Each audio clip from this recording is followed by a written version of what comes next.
तर बघा, आज आपण बघणार आहे trend in the M2+ slash M standard electrode potential. ठीक आहे. तर M2+ स्लॅश यमचा अर्थ काय होतो की आपल्याकडे जो की असल मेटल त्याचं काय होतं ट्रान्सफॉर्मेशन होत आहे कशामध्ये M2+ मध्ये. आणि जो की M2+ इथं फॉर्म होईल त्याचं काय करू आपण, त्याच्यापासून परत आपण काय करू मेटल मिळवू. ठीक आहे.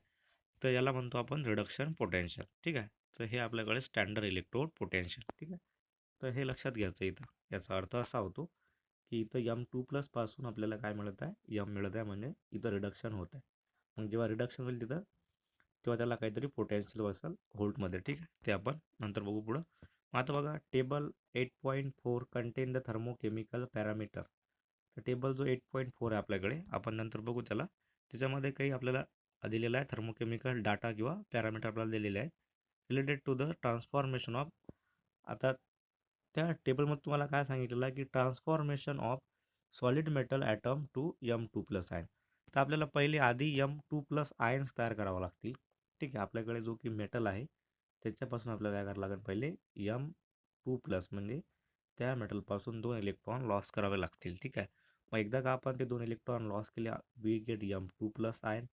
मग परत जेव्हा M2+ आयनचा यम बनल तेव्हा तिथं काय होईल, एक व्होल्टेज किंवा तिथं एक पोटेन्शियल तयार होईल. ठीक आहे. तर तिचं आपल्याला काय करणं इथं स्टडी करणं आहे. तर सुरुवातीला आपण काय करतो की यमपासून काय करतो, M2+ आयन हा काय करतो तयार करतो. बघा, transformation of solid metal atom to M2+ ion in solution. पण कशामध्ये, सोल्युशनमध्ये म्हणजे ॲक्वस फेजमध्ये आपण तयार करतो. And their standard electrode potential आणि त्याचा काय करतो आपण स्टँडर्ड इलेक्ट्रो पोटेन्शियल पण काढतो, जो की आपल्याकडे M2+ तयार होईल त्याला आपण परत यममध्ये कन्वर्ट करतो. And we get standard electrode potential. ठीक आहे. तो ऑब्झर्व व्हॅल्यू ऑफ E0. आता E0 म्हणजेच काय तर standard electrode potential and those calculated using data table 8.4 are compare in figure 8.4. आता आपल्याकडे जे की टेबल 8.4 आहे आणि फिगर 8.4 आहे, त्यामध्ये आपण काय केलं, आपल्याला त्यांनी दिलेल्या आहेत दोन व्हॅल्यू. ठीक आहे. एक दिलेली ऑब्झर्व व्हॅल्यू आणि दिलेलं आहे कॅल्क्युलेटेड व्हॅल्यू. ऑब्झर्व म्हणजेच काय थेरॉटिकल व्हॅल्यू असेल आणि कॅल्क्युलेट म्हणजेच काय आपण प्रॅक्टिकल करून काढलेली असेल. ठीक आहे. तर आधी आपण टेबल 8.4 बघू. त्याच्यामध्ये तुम्हाला त्यांनी बघा काय सांगितलेलं आहे.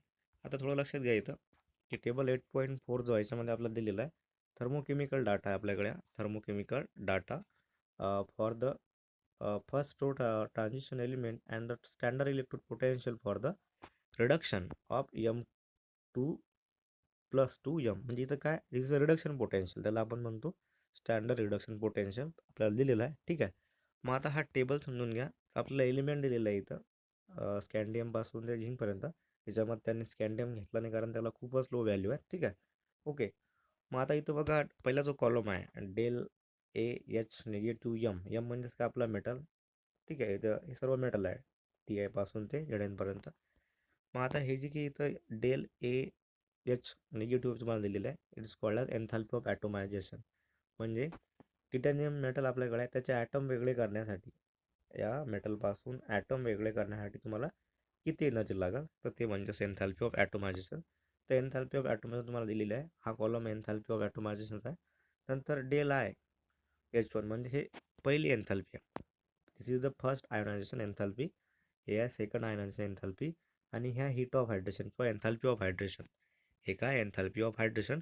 आणि हे आहे व्होल्टेज कशामध्ये, is a standard electrode potential reduction reaction. ठीक आहे. मग याच्यावरून आपण काय सांगू शकतो बघा की ही जी की व्हॅल्यू आहे तिथं आपल्याला इथं काय करणं आहे, फक्त कम्पॅरिझन करणं आहे E0 व्हॅल्यूचं. ठीक आहे. आपल्याला इथं हे महत्त्वाचं आहे की हे जी की एलिमेंट आहे इथं त्यांना पर्टिक्युलर E0 व्हॅल्यू आहेत, म्हणजे स्टँडर्ड इलेक्ट्रोड पोटेन्शियल त्यांना आहे. बघा निगेटिव्हपासून आहेत आणि निगेटिव्हपर्यंत एंड होत आहे, परंतु कॉपरच्या केसमध्ये काय तिथं व्हॅल्यू कशी आहे पॉझिटिव्ह आहे. त्याचं आपल्याला रिझन पण बघणं आहे. ठीक आहे. तर लक्षात घ्यायचं आपल्याला काय करणार आहे, हे जे की आपल्याकडे आहे हे this calculated value, this is the calculated value.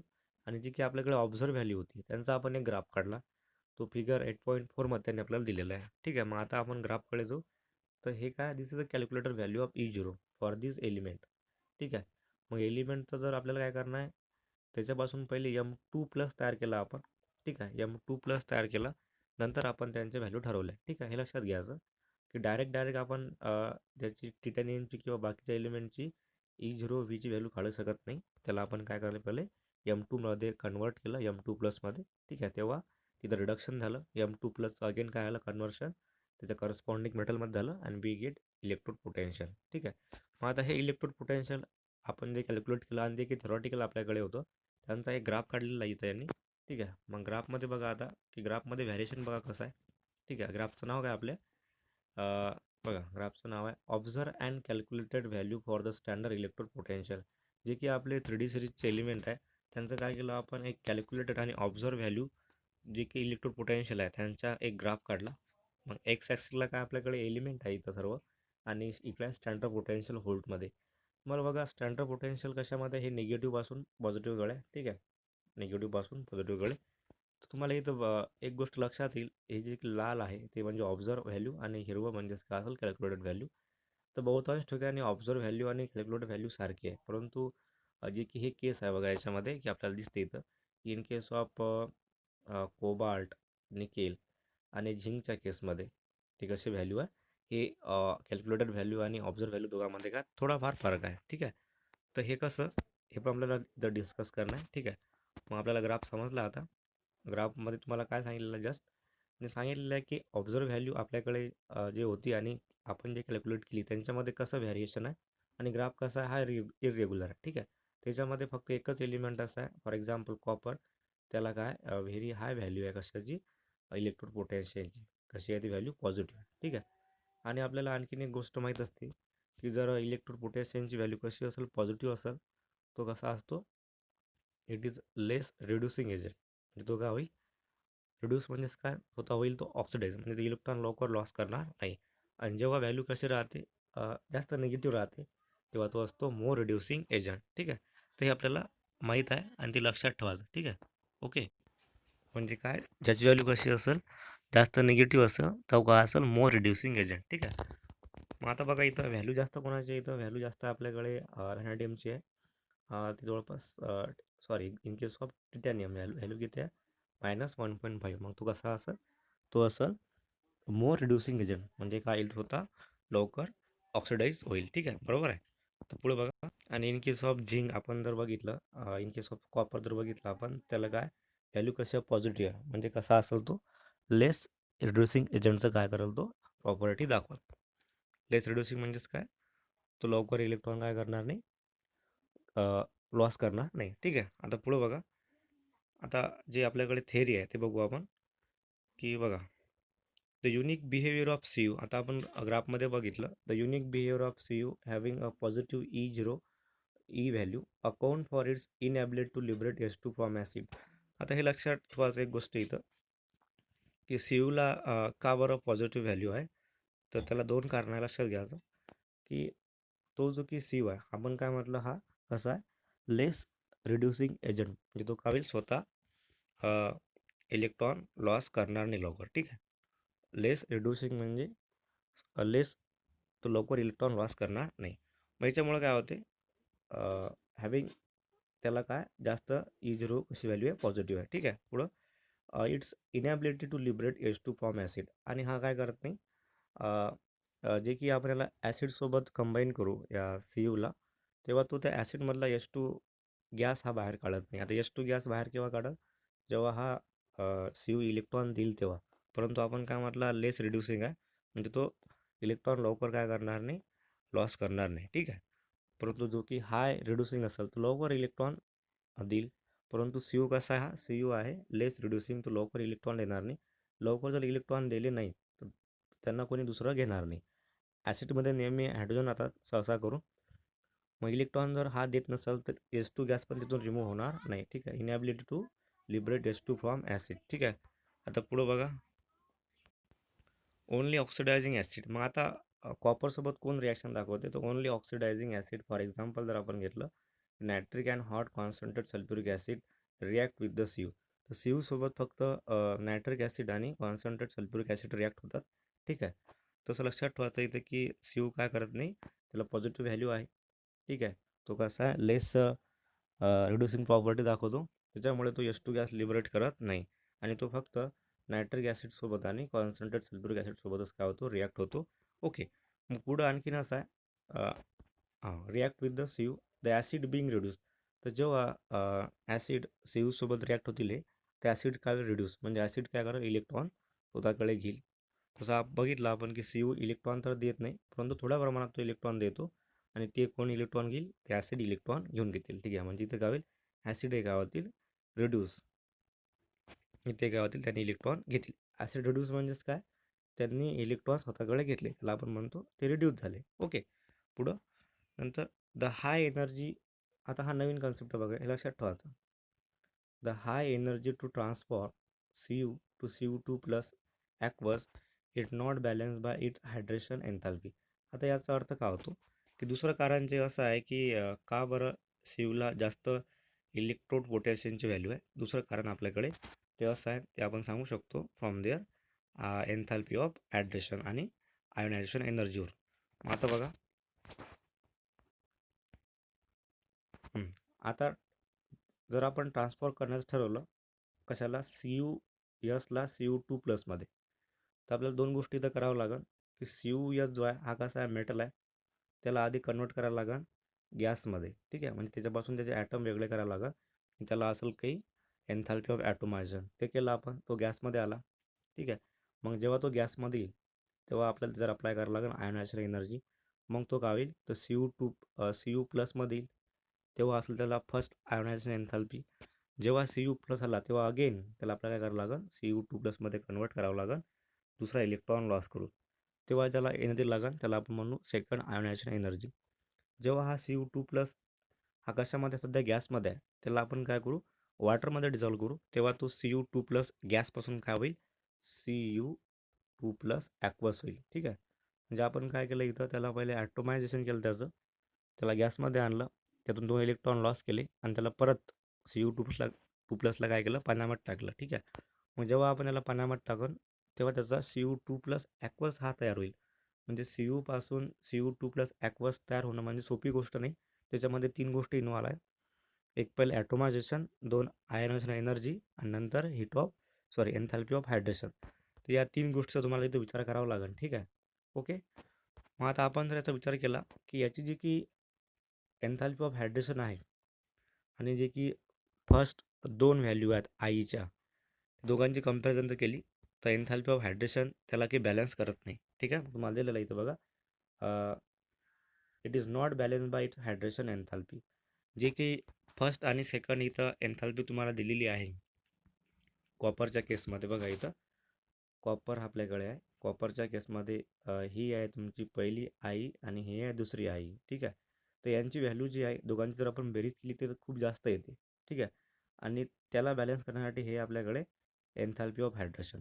तर एन्थाल्पी ऑफ हायड्रेशन हे या दोघांच्या तुलनेमध्ये खूप कमी आहे. ठीक आहे, याच केसमध्ये फक्त सीयूच्या केसमध्ये एन्थाल्पी ऑफ हायड्रेशन ही खूप कमी आहे. म्हणजे एन्थाल्पी ऑफ हायड्रेशन आणि ही जी की दोनची बेरीज केली आपण आई फर्स्ट आणि आई सेकंड, ते एकमेकाला बॅलन्स होत नाही. आणि जसं जेव्हा हे बॅलन्स होत नसेल तेव्हा व्हॅल्यू पॉझिटिव्ह राहते. ठीक आहे, व्हॅल्यू कशी राहील पॉझिटिव्ह. व्हॅल्यू कोणाची आहे दिस इज इलेक्ट्रोड पोटेन्शियलची. ठीक आहे, मग याचं कारण आपण असं सांगू शकतो in case of copper the hydration enthalpy and the sum of first and second ionisation enthalpy is not balance by each other. म्हणजे I+ आणि I2 जास्त व्हॅल्यू आहे आणि ही खूप कमी आहे, ते एकमेकाला बॅलन्स करणार नाही. याच कारणामुळे आपल्याला CU काय करतो पॉझिटिव्ह व्हॅल्यू दाखवतो इलेक्ट्रोड पोटेन्शियलची. ते त्याचं काय पॉसिबल रिझन आहे असं आपण हे सांगू शकतो. ठीक आहे, तुम्हाला नेहमी विचारते की व्हाय CO have positive E0 value. ठीक आहे, तर ते लक्षात ठेवायचं. ते आपण 2 गोष्टीवरून सांगू शकतो, एक म्हणजे IE त्याच्यामध्ये फर्स्ट आणि सेकंड, आणि नंतर दुसरी म्हणजे एन्थाल्पी ऑफ हायड्रेशन. ठीक आहे, लक्षात ठेवायचं त्या गोष्टी. पुढं बघा आता नंतर याच्यामध्ये असं आहे की general trend toward less negative E0 value. आता बघा इथं आपल्याला बघायला मिळते की खाली खाली जर आपण त्या मेटलचं जर आपण E0 व्हॅल्यू बघितली तुम्हाला लेस निगेटिव्ह व्हॅल्यू मिळत जाते. म्हणजे सुरुवातला हाय व्हॅल्यू आहे आणि नंतर लेस निगेटिव्ह व्हॅल्यू तुम्हाला पाहायला मिळते. General trend toward less negative E0 value across the series is related to the general increase in the sum of the first and second ionisation enthalpy. मग आता बघा की जी की निगेटिव्ह व्हॅल्यू आहे कशाची इलेक्ट्रोड पोटेन्शियलची, ते काय होते खाली खाली कमी कमी होत जाते. ते कमी कशामुळे होतं की जो की आपल्याकडे हा जो आहे डेल H1 आणि डेल H2 या दोघांची बेरीज काय होते खाली खाली वाढत जाते. दोघांची बेरीज वाढत जाते त्यामुळेच काय होते ही जी काही व्हॅल्यू आहे हे काय होते लेस निगेटिव्ह होत जाते. आणि इन आणि अप टू कॉपरपर्यंत ते काय होते एकदम कॉपरला ते काय होऊन जाते पॉझिटिव्ह होऊन जाते. ठीक आहे. परत ते निगेटिव्ह होते त्याच्यामध्ये कॉपर एक्सेप्शन आहे.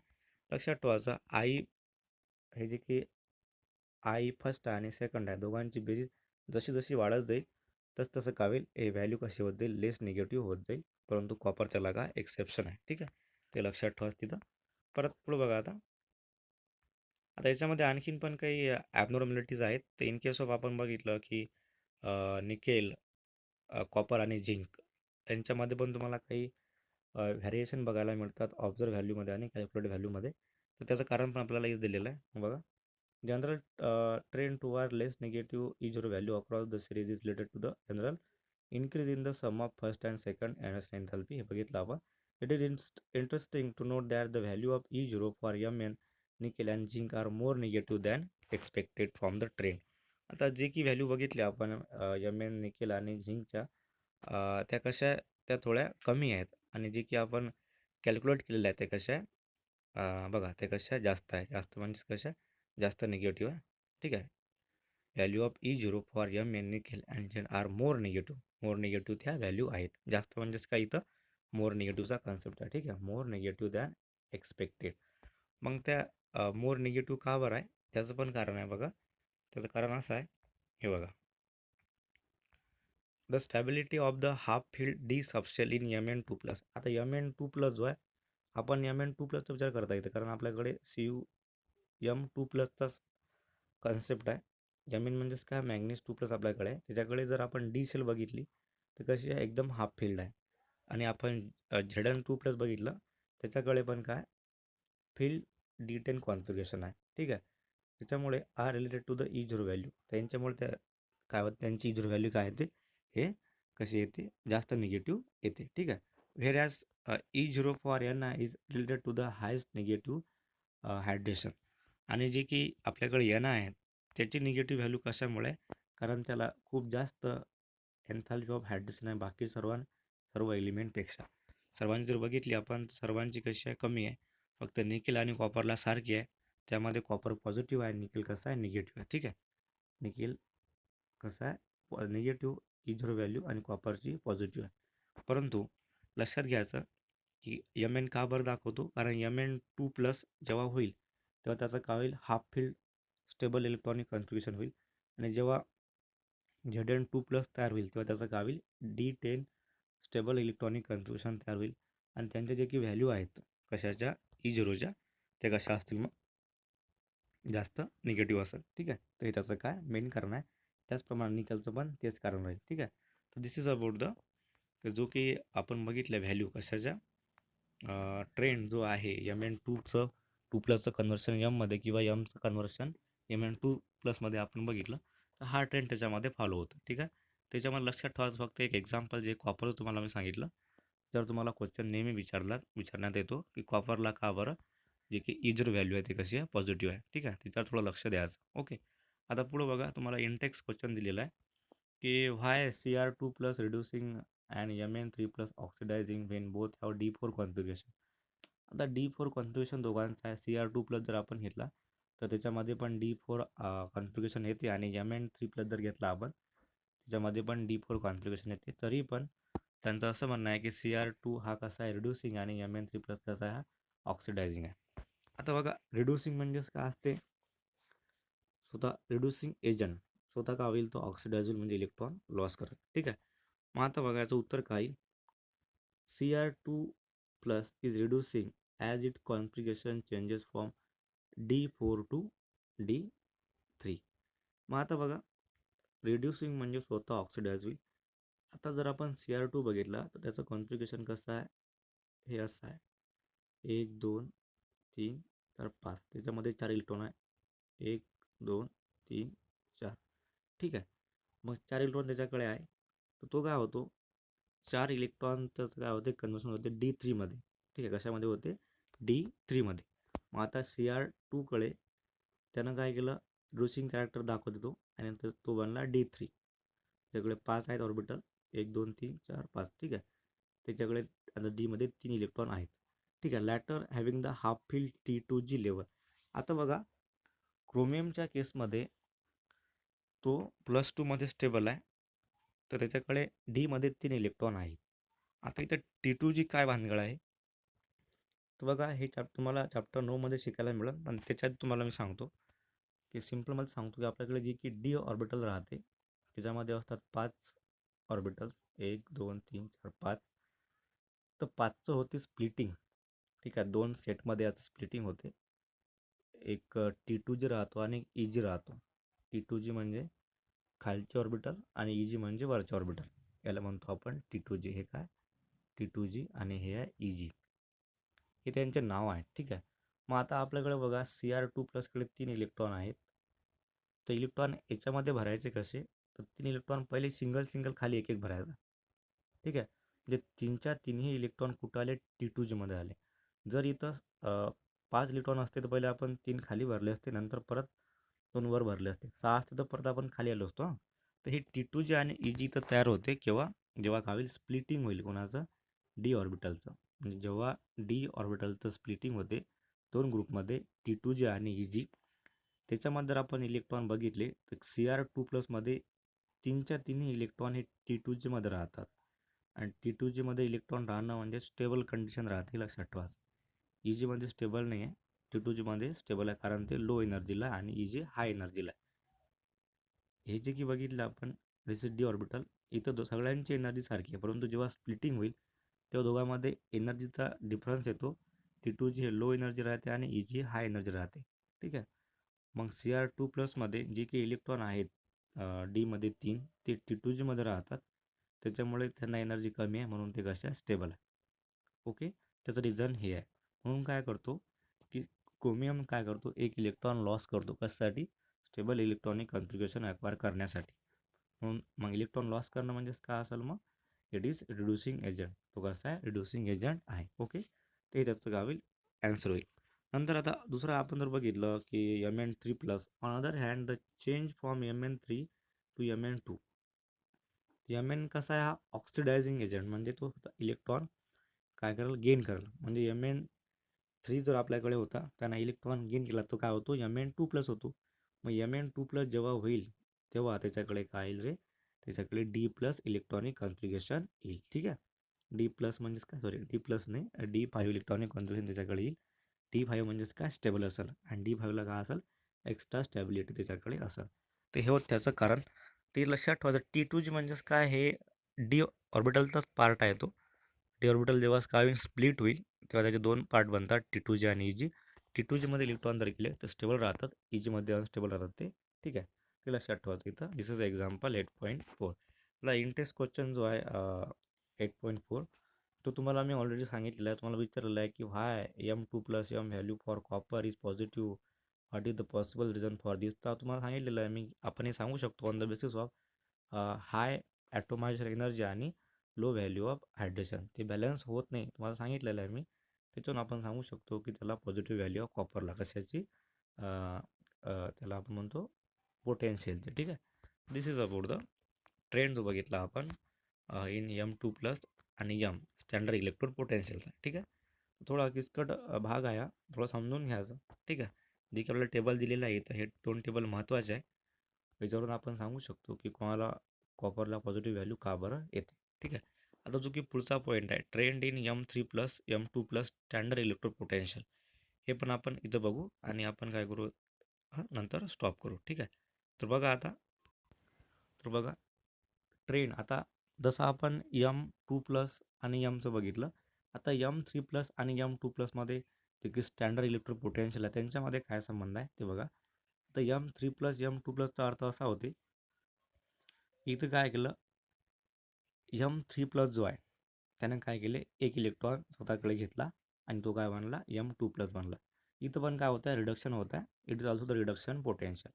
M3+नं काय केलं, एक इलेक्ट्रॉन घेतला आणि तो काय बनला, M2+ बनला. ठीक आहे, तर आता आपण जे थेरॉटिकल बघू त्याच्यामध्ये आपल्याला असं बघणं आहे की M2+चा M3+ कसा होतो पहिले.